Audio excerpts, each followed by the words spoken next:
Because some of us had the feeling, why should we make the last generation of white domination oppression pay for 300 years? Because they happen to be the last ones, caught with their pants down, for that whole historical thing. Some people felt, most of the people who are going to be prosecuted will be white Afrikaans-speaking men. And it's going to look as though now we are getting revenge, we're targeting. That's just the way the numbers would have come out. And we're trying so hard to get a country, and we've got to integrate the army, and we've got to integrate the civil service, and we've got to use the skills. We have a right to use the skills who benefit from apartheid. We have a right to use their skills for building bridges and healing and handling finance and all the rest. I think that was another kind of a factor. But I think partly we wanted to feel that we are transcending. We are creating a country based on the values we've been fighting for, the values that have kept us together all the time, beyond the recriminations, beyond the locking up and exercising power to show it's their turn and so on. And I think all of these different factors were involved. I think most human beings actually have very mixed emotions. Without understanding ambivalence, contradictions, you don't understand real people. And remorse can be genuine, remorse can be put on, remorse can be on Monday and not there on Tuesday. It's a very elusive thing by its very nature. Then I think there's some faiths that create opportunities for expression of confession and remorse, and maybe it's helpful. Might be that psychoanalysts and others, they delve into the unconscious and they allow hidden, repressed, sometimes grotesque and horrible desires to come out. It's a kind of a remorse in a way, but I don't think that's what was really involved here. I don't think it was therapeutic in a pathological, clinical sense, but I think it was kind of transformatory. So it doesn't help me at all to think Henry, maybe he wanted to make sure I wouldn't go to the Truth Commission and give evidence or testify against him to prevent him. Maybe it was curiosity. Maybe it was, he felt a burden. He felt a burden, he wanted to get beyond. Maybe it was all of those together. I actually think it's probably all of those things together. But it required a certain, I don't want to say guts, but a certain will on his part to enter the new South Africa. He broke ranks with the military. That thing of we guys, we stick together, we don't split on each other, we don't tell stories out of turn. He was breaking that camaraderie of the killers. And I respected him for that. For me, that was enough, that he was candid with me, willing to come and see me. That was enough for the connection. But as I said, when I met him purely by accident the next time, I almost fainted. It was, when the film was shown, the maker of the film invited him to participate. He didn't answer. I wrote to him and I said, Henry, it would please me very much, honest people making the film. And he agreed to be filmed, and he's in the film. And we invited him to the opening, and I was glad he didn't come. It wasn't about that. It would have been too weighty, too emotional, too heavy. It would have, this was a moment of celebration and joy. The film has come out. It's a story of, getting through and transformation in the country, and beautifully made and soft and a gentle film. And that would have introduced a level of emotion intensity kind of too much for me. I haven't seen him since then. But the way I put it is, if I'm sitting in a bus and he sits next to me, I'll say, oh, Henry, how are you getting on? If accident brings us together, that's okay, but I'm not going to go out of my way to reconnect with him. But both occasions, because of the manner in which they occurred, helped to invigorate me. Wow. Sorry, I get so intoxicated when Judge Albie speaks. Unbelievable. But yeah, no, okay, so I actually like the question that was posed about remorse, because unlike Judge Albie, my views are slightly from a different point of view. This is why this format is so unbelievable and beautiful. So Judge Albie pointed out that for him, it was about moving the country forward, and it was about, getting over the hurdle. His remorse really had nothing to do with the grander picture that was South Africa. Whereas for me, I was born into a free South Africa. And so for me, it was definitely not about liberating the country that I forgave. It was a selfish act in terms of the fact that I was tired of getting sick and being bitter and being angry and hoping that someday, lightning would strike Eugene down and my burdens would be gone, because I had to get to a point where I realized that even if I prayed enough and lightning does strike him down, my dad would still be dead. It's not like it was going to bring up one person when another person fell. So for me, before I even got to the point where I met Eugene, because meeting Eugene was never a thought that I saw in my mind. It was never something I thought would happen for me.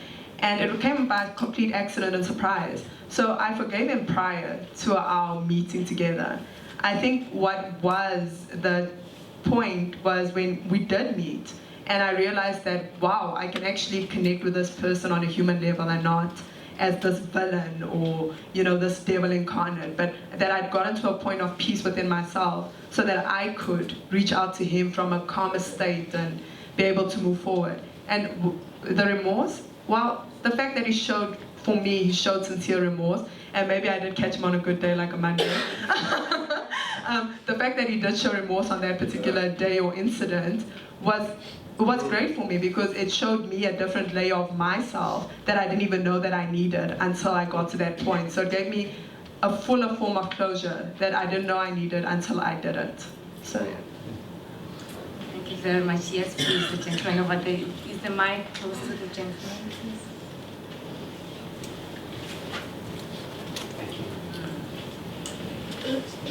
Candice and Judge Albie, thank you so much for such a wonderful story and sharing something very special that touches us all.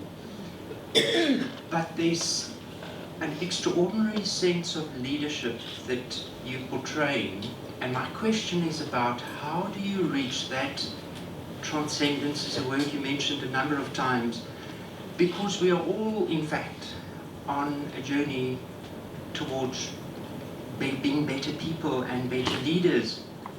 And I suppose it's about becoming more conscious, because being more conscious, you actually see a bigger picture. So, if I may use an example, if we look at great leaders that we all admire, like our beloved Madiba, Mother Teresa, Abraham Lincoln, Martin Luther King, Gandhi, they all had something very specific in common that we don't always realize. They all practiced silence in some way or another. Even the Christ and the Buddha practiced silence. Judge Albie, you mentioned that you were in solitary confinement, and it might have been quite terrible, but so was Madiba also. There might be some magic in silence. So my question is that something that you've experienced in your lives? And if so, how? Wow. Should I start this one? Okay, I will, because I've got the mic. Okay. Yeah. Okay, so for me, I think the question is a bit off this particular subject matter, so I'm going to go into my own personal space. With me, when I was about 18, because I was actually raised in a Christian home, so I did go to church, I believed in God, I believed in the Bible, all of it. And I think when I got to about the age of 16 already, I started questioning the Bible a lot, and I started questioning my religious beliefs. And when I got to 18 and I was a legal adult, I told my mom that I'm no longer going to be attending church, and I wanted to go and seek out my own source of spirituality. So I did a lot of research on different spiritual practices. I was a little extreme. I went to Islam. I didn't say I practiced, guys. I researched. So I researched Islam. I researched Judaism, the Baha'i faith, and finally I got to a point where I was fortunate enough to go to the Buddhist temple in Bronkhorstspruit in Johannesburg. And it was just what you said, it was meditation. They just taught us different forms of meditation and different forms of practicing meditation and a state of stillness and being. And I think that was a transformational period in my life because I got to terms with who I was as a person. I managed to get centered. I managed to start viewing life as a more holistic view, and I wasn't the center of the world anymore, ironically. And all of a sudden, when I started respecting my environment and I started respecting people and loving people, and then I realized I don't need to practice a religion. You know, my religion, like John Lennon said, will be love, and that's what I did. And I thought to myself, if I can be a good human being, and I can love people, and I can treat people with kindness, and I can treat myself with kindness, then that is enough. So yeah, for me, I do practice a form of meditation.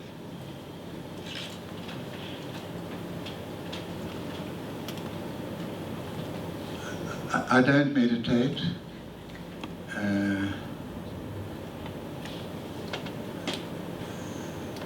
When I was in a youth movement years ago, I wrote saying, I've discovered inner calm. And it became a big joke in the youth movement. Albie, how's your inner calm doing? And I'm surrounded by people who've been influenced by Buddhism. And they're all very envious of me because they say, I'm getting there, I'm there.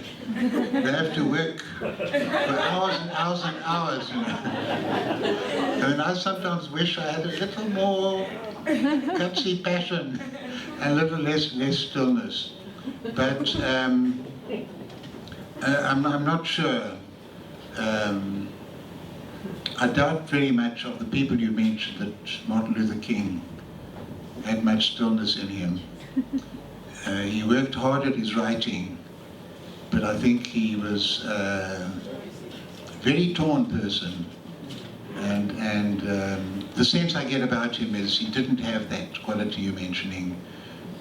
Lincoln, I think, had moments of that. I had an interesting experience once. When I travel long distance, I say, great, I can read thrillers on the plane and just get out completely in some kind of murder story, murder mystery. And I put a thriller in my bag and I got onto the plane and leaning back, and I take it out. Oh no, it was the collected speeches of Abraham Lincoln. And that's all I had to read. But it read like a thriller. The way he started as the lawyer going into politics, and his whole journey, one saw a whole journey through him till very late. The proclamation of emancipation came very, very late.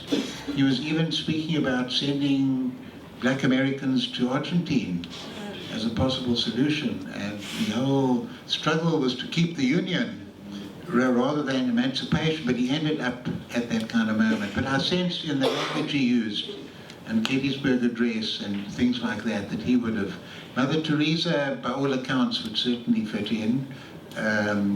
Mandela was very disciplined. He would get up early in the morning, he would do his exercises. He certainly had that period of intense reflection. I don't think it was expulsion of emotion and feeling or allowing it to drift out. I think it was more focused thought in his case, but maybe it came quite close to that. I'm not putting myself in that class at all, and I don't think Candice is in that class. She works hard to get there, but she finds that is very, very helpful. So would I say that meditation can be useful? I think very much so. I've seen many people who've been assisted very much by it, but I don't think it's the answer for the world, for the universe. I think it can be part of a wider answer, but I don't see it as the thing in itself. But you know, I come from a different existential, if you like, idealistic background of different dreams and expectations that make it difficult to fully accept that inner peace is the way to liberation for humanity.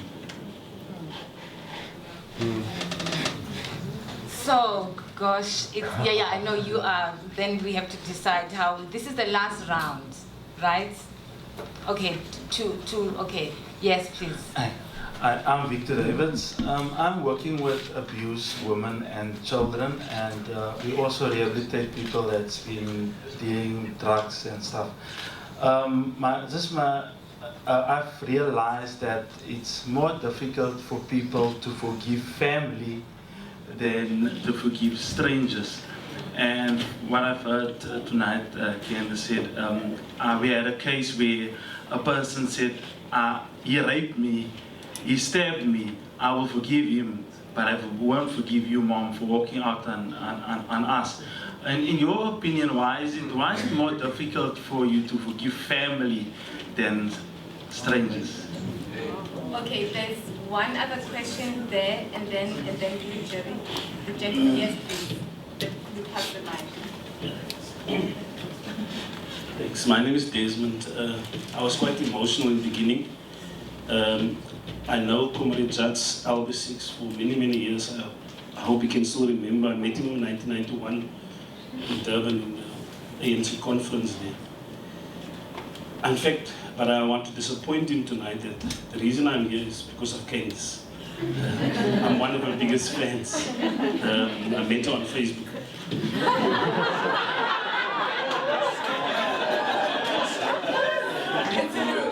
This is quite inspirational. Now the story which you and I share, Judge, I was also in solitary confinement for 10 months. I was commander of an MK cell unit in the Helderberg. And I'm grappling because we as the chattering class, as the middle class, one of the things is that a golden poet said, "Show me your wounds. Was this fight worth it?" And sometimes we speak to each other, but we speak past each other and we listen past each other. Because the people that I command, we were simple people. I couldn't even speak English. Come from a rural area, but we have a sense of justice that we have to fight. We didn't have a choice. The problem today is that we delegitimize those struggles that ordinary people had. I was lucky, I have a job. The people that I commanded, 2 of them died. The family lived in poverty.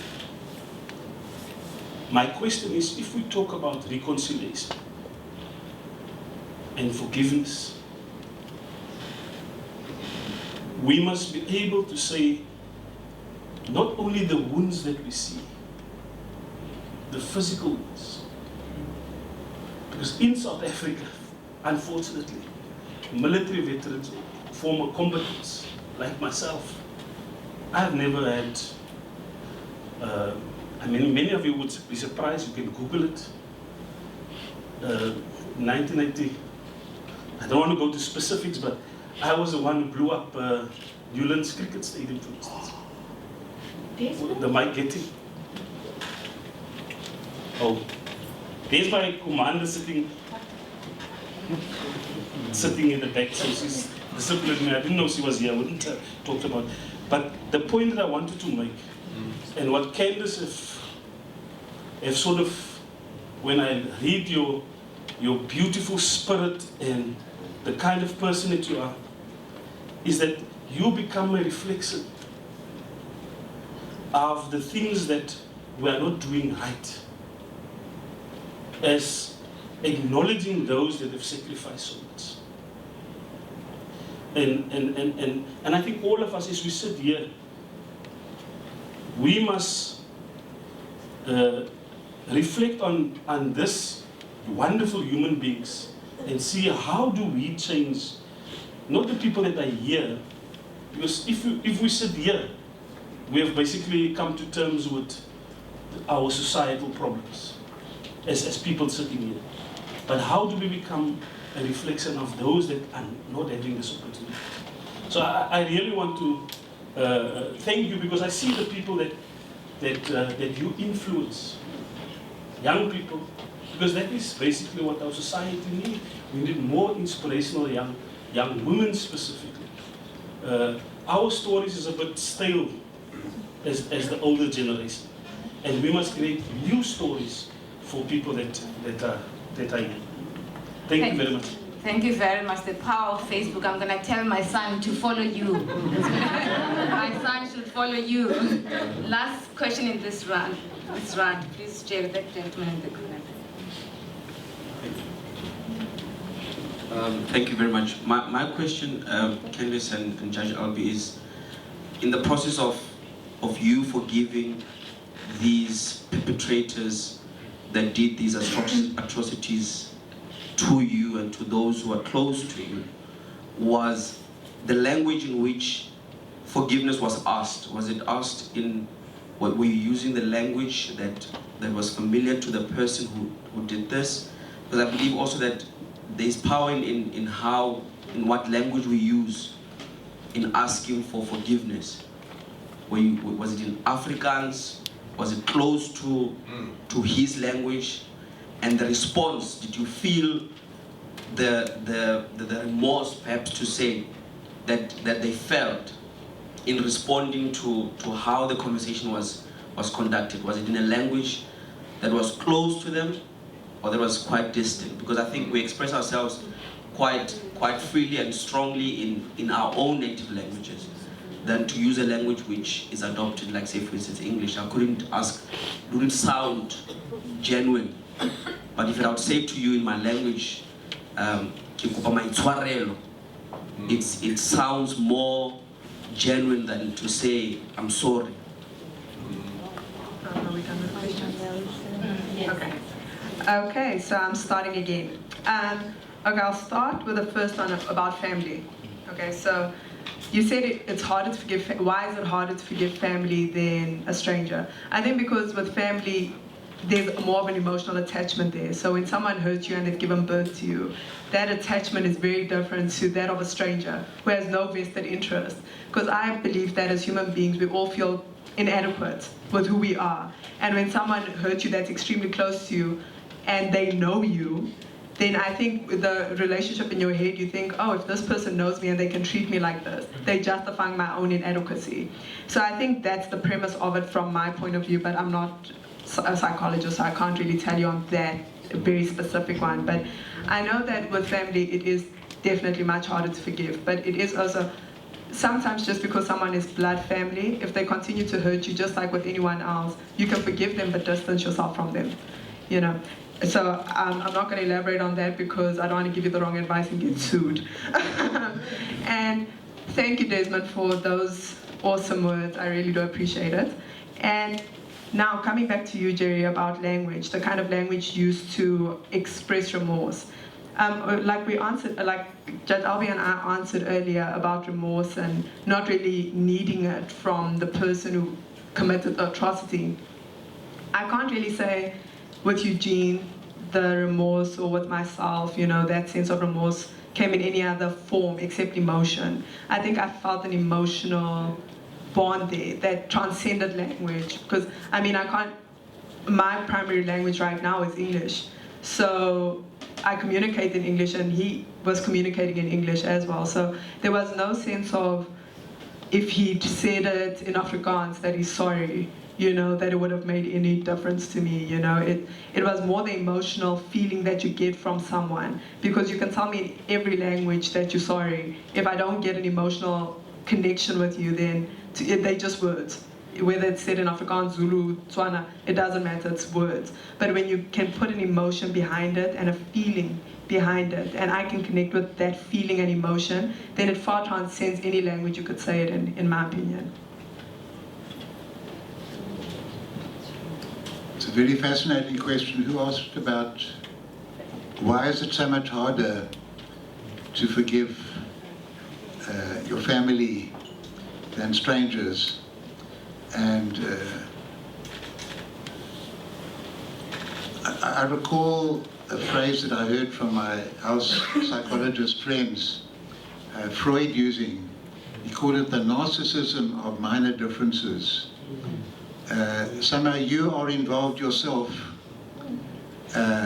deeply and emotionally, and the sense of betrayal is so strong. And so the stranger violates your privacy and your space and causes you physical.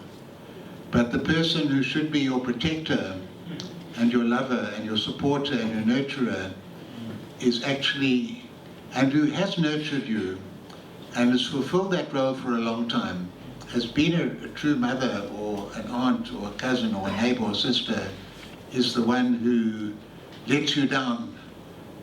So the betrayal isn't just the violence that's done to you, it's the trust and the belief. I think there's also a little bit of projection that the target is close. Your anger and your rage can be directed at the person you know, the person who's there. I think all these contradictory sort of themes come in different ways, and I think they're quite important because clearly the remedies have to be different. I think as far as law is concerned, the whole theme of restorative justice crops up every now and then in South Africa. But it's the alternative to punitive justice. Punitive justice is you pay for the wrongdoing you've done. You pay in terms of deprivation of liberty. Before you pay with your life, you pay with paying money. Restorative justice is you are encouraged through face-to-face encounters with the persons you've harmed to re-establish a human connection, and so that you're beginning to live in the same community and society again. And of course, it's much more powerful if it's successful. It's been used a lot with children's law, where the punitive aspects of law are not so predominant, and the idea of recovery, recuperation, and not using the instruments of the state simply to punish, but using the strength of the community, the family, the neighborhood, the faith people, and so on, to try and restore a relationship. You know, these elements would come in. But it's a very interesting observation that you've made, and you're obviously going to need very, very expert people to assist you, and also very intuitive people who are not experts, but who have a sense of how to respond. In terms of language, specifically Henry spoke English. He was coming up to the Constitutional Court of South Africa. I think there was a certain pride in his part that he could speak good English, that he could meet me, if you like, in my chambers, on my terms, in my language. And striding in like a soldier was his way of giving himself a little bit of courage. And when he left, he shuffled out like he was defeated.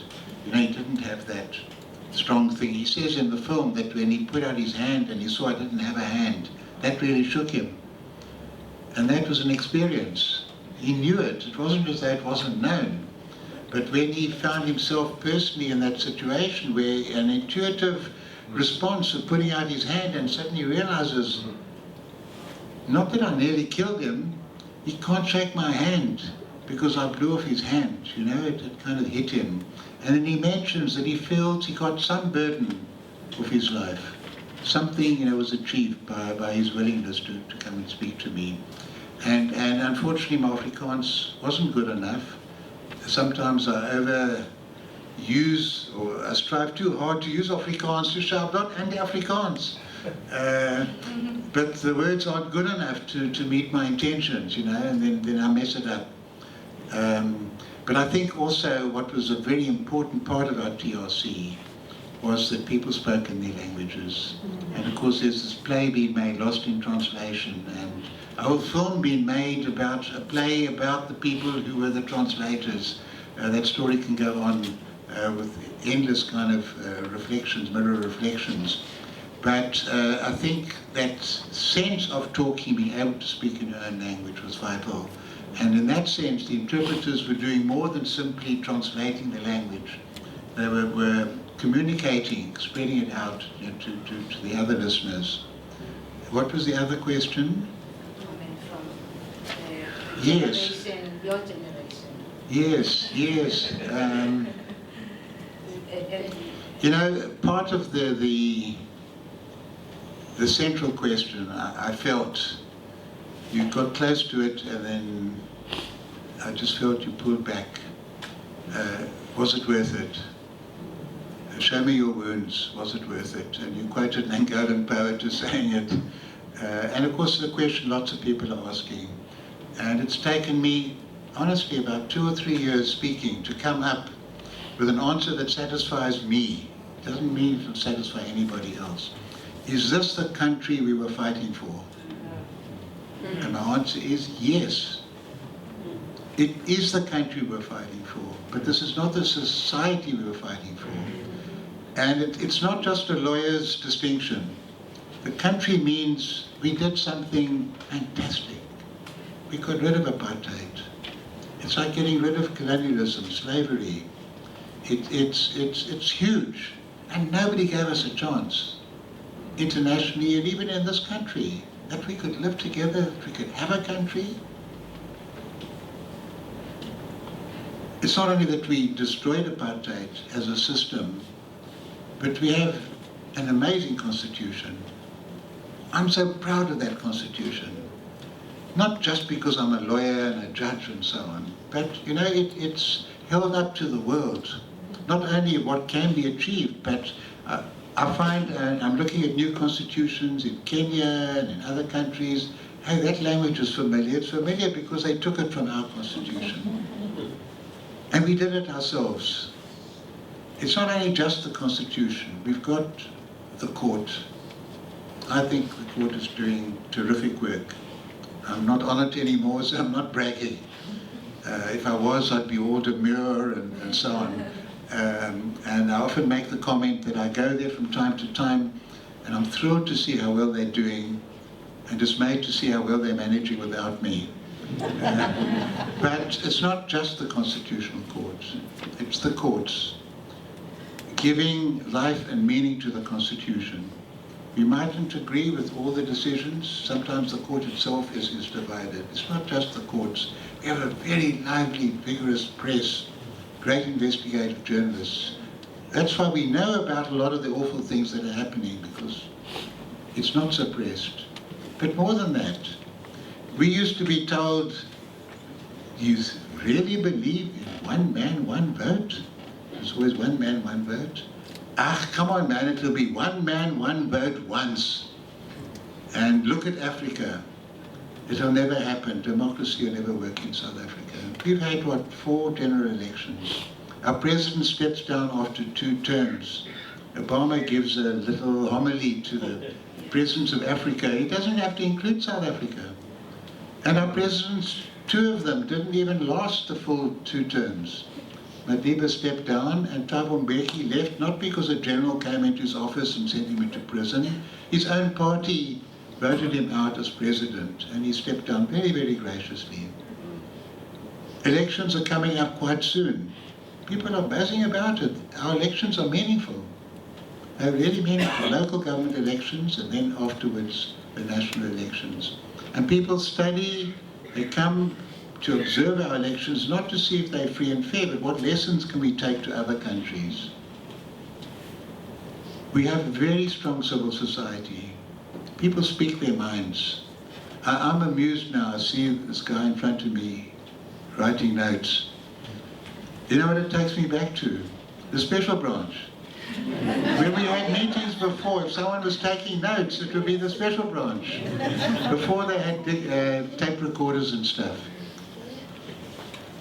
I don't think anybody would bother to come here. I'm sorry, I don't want to be dismissive about that you guys aren't important.